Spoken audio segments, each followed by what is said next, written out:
ಮೊದಲು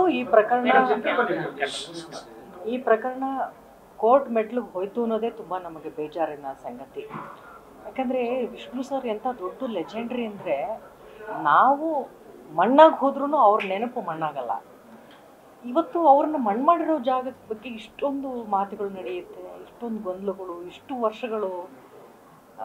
ಇದು ನಿಜಕ್ಕೂ ಅವರ ಅಭಿಮಾನಿಗಳಾಗಿ ಅಥವಾ ಕನ್ನಡದ ಒಬ್ಬ ಮೇರು ಕಲಾವಿದನಿಗೆ ಉಳಿಸ್ಕೊಳ್ಳೋ ಒಂದು ವಿಚಾರದಲ್ಲಿ ಇಷ್ಟೊಂದು ಗೊಂದಲ ಅವಶ್ಯಕತೆ ಇರಲಿಲ್ಲ ಅಂತ ನನಗನ್ಸುತ್ತೆ. Vishnu sir doesn't deserve this.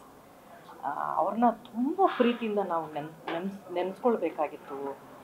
ಪ್ರತಿ ವರ್ಷ ಆ ಜಾಗಕ್ಕೆ ನಾವು ಹೋಗಬೇಕು. It's an emotional bonding. ಅದು ಒಂದು ಜಾಗ ಅನ್ನೋದು ಹಾಗೆ ಅಲ್ವಾ. ನಾವು ದೊಡ್ಡ ದೊಡ್ಡ ಕಲಾವಿದರ ಜಾಗಕ್ಕೆ ಹೋಗ್ತೀವಿ, ಆ ದಿನ ಅವ್ರಿಗೆ ನಮ್ಮ ನಮನಗಳನ್ನ ತಿಳಿಸ್ತೀವಿ. ಆ ಥರದೊಂದು ಜಾಗನೇ ಬೇಕು ಅಂತ ಏನಿಲ್ಲ. ನಮ್ಮ ಹೃದಯದಲ್ಲಿ ತುಂಬ ದೊಡ್ಡ ಜಾಗ ಕೊಟ್ಟಿದ್ದೀವಿ ವಿಷ್ಣು ಸರ್ಗೆ.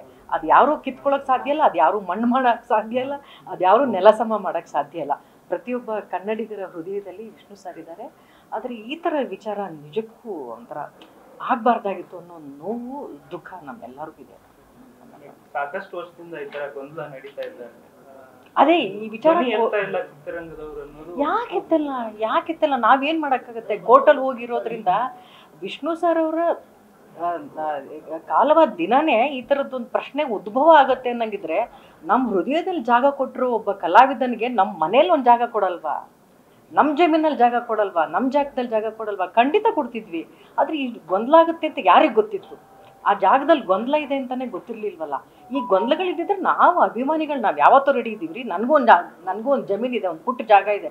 ಖಂಡಿತವಾಗ್ಲೂ ನಾನು ಅವ್ರನ್ನ ನನ್ನ ದೇವ್ರ ಮನೇಲಿ ಹೆಂಗೆ ಜಾಗ ಕೊಡ್ತೀವೋ ವಿಷ್ಣು ಸರ್ಗೂ ಒಂದು ಜಾಗ ಕೊಡ್ತೀವಿ ಒಂದು ಫೋಟೋದಲ್ಲಿ. ಅಂಥದ್ದಲ್ಲಿ ನಮ್ಮ ಜಮೀನಲ್ಲಿ ಅವ್ರಿಗೆ ಜಾಗ ಕೊಡ್ತಾ ಇರಲಿಲ್ಲ. ಖಂಡಿತ ಕೊಡ್ತಿದ್ವಿ. ದುರ್ವಿಧಿ ಇದು ಗೊತ್ತಿರಲಿಲ್ಲ ನಮಗಷ್ಟೇ. ಆ ಜಾಗ ಒಂದು ಈ ಥರದೊಂದು ಕಥೆ ಆಗುತ್ತೆ, ಈ ಥರದ್ದೊಂದು ಲಿಟಿಗೇಷನ್ ಆಗುತ್ತೆ ಅನ್ನೋದು ಯಾರಿಗೂ ಗೊತ್ತಿರಲಿಲ್ವಲ್ಲ. ಖಂಡಿತವಾಗ್ಲೂ ಹೌದು. ನಾನೇ ಹೇಳ್ತೀನಲ್ಲ, ಕಲಾವಿದರು ಮಾತ್ರ ಅಲ್ಲ, ನೀವೆಲ್ಲರೂ ವಿಷ್ಣು ಸರ್ ಅಭಿಮಾನಿಗಳು ಅಲ್ವೇನೋ? ಮಾಧ್ಯಮದವರು ಅಲ್ವಾ? ಏನು ಮಾಡೋಕ್ಕಾಯ್ತು? ಗೊಂದಲನ ಹೇಗೆ ಬಗೆಹರಿಸೋಕ್ಕಾಯ್ತು? ನಿಮಗಾದ್ರೂ ಕೇಳ್ತಿದ್ದೀನಿ ನಾನು. ಆಗಲ್ಲಲ್ವಾ? ಕೋರ್ಟಲ್ಲಿ ಕೇಸ್ ಇರೋದ್ರಿಂದ ನಾವು ಯಾರು ಏನೂ ಮಾಡೋಕ್ಕಾಗದಿರೋ ಪರಿಸ್ಥಿತಿಲಿ ಇದ್ದೀವಿ. ಅವತ್ತೇ ಕೇಳಿದ್ದಿದ್ರೆ ಖಂಡಿತವಾಗ್ಲೂ ನಮ್ಮೆಲ್ರಿಗೂ ಜಾಗ ಇತ್ತು. ಈ ಅಭಿಮಾನಿಗಳಿಗೆ ಮತ್ತೆ ಫ್ಯಾಮಿಲಿಯವರು ವಿಷ್ಣು ಸರ್ ಫ್ಯಾಮಿಲಿ ತಿಕ್ಕಾಟದಿಂದ ಎಲ್ಲ ಆಗ್ತಾ ಇದೆ ಅಂತ ಅದು ನನಗೆ ಗೊತ್ತಿಲ್ಲ. ಲೈಕ್ ನಾನೊಬ್ಬ ಅಭಿಮಾನಿಯಾಗಿ ಮಾತ್ರ ಮಾತಾಡಬಲ್ಲೆ. ಮೊದಲೇ ಗೊತ್ತಿದ್ರೆ ಇದಕ್ಕೊಂದು ತಾರ್ಕಿಕ ಅಂತ್ಯ ಸಿಗ್ತಿತ್ತೋ ಏನೋ. ಮೊದಲಿಂದನೇ ಇದು ಆ ಜಾಗದಲ್ಲಿ ಇಷ್ಟೊಂದು ಗೊಂದಲ ಇದ್ದಿದ್ರೆ ಅವ್ರ ಕುಟುಂಬದವರು ಒಪ್ಕೊತಾ ಇರಲಿಲ್ಲ. ಯಾರಿಗೆ ಗೊತ್ತಿತ್ತು ಅನ್ಸುತ್ತೆ? ಗೊತ್ತಿದ್ದು ಮಾಡಿರೋದು ಅಂತ ನನಗೇನು ಅನ್ನಿಸ್ತಾ ಇಲ್ಲ. I don't know. ನಾನು ಅದ್ರ ಬಗ್ಗೆ ಹೇಳೋದು, ಆ ಪ್ರಶ್ನೆ ಬಗ್ಗೆ ಉತ್ತರಿಸೋದಕ್ಕೆ ನನಗೆ ಅಷ್ಟು ವಿಚಾರಗಳು ಗೊತ್ತಿಲ್ಲ. ಬಟ್ ವಿಷ್ಣು ಸರ್ ಅವರ ಜನ್ಮದಿನವನ್ನು ನಮ್ಮ ಜನ್ಮ ಇರೋವರೆಗೂ ನಾವು ಆಚರಿಸ್ತೀವಿ. ವಿಷ್ಣು ಸರ್ ಅವ್ರನ್ನ ಅದೊಂದು ಜಾಗಕ್ಕೆ ಹೋಗಿ ನಾವು ಅವ್ರಿಗೆ ನಮ್ಮನ್ನ ಸಲ್ಲಿಸಿದ್ರೆ ಮಾತ್ರ ನಮ್ಗೆ ಅವ್ರ ಮೇಲೆ ಪ್ರೀತಿ ಇದೆ ಅಂತಲ್ಲ. ಅವ್ರು ನಮ್ಮ ಹೃದಯದಲ್ಲಿ ಯಾವತ್ತೂ ಇರ್ತಾರೆ. ಹೌದು, ಖಂಡಿತ ಸರ್. ಅದಕ್ಕೆ ಅಲ್ಲಲ್ಲ, ಒಂದೇ ಜನ್ಮದಿನವನ್ನು ನಾವಿಬ್ರು ಶೇರ್ ಮಾಡ್ಕೊಳ್ತೀವಿ. ನನಗೆ ವೀರಪ್ಪ ನಾಯಕ ಸಿನಿಮಾದಲ್ಲಿ ನಾವಿಬ್ಬರು ಒಂದೇ ಕೇಕ್ನ ಕಟ್ ಮಾಡಿದ್ವಿ.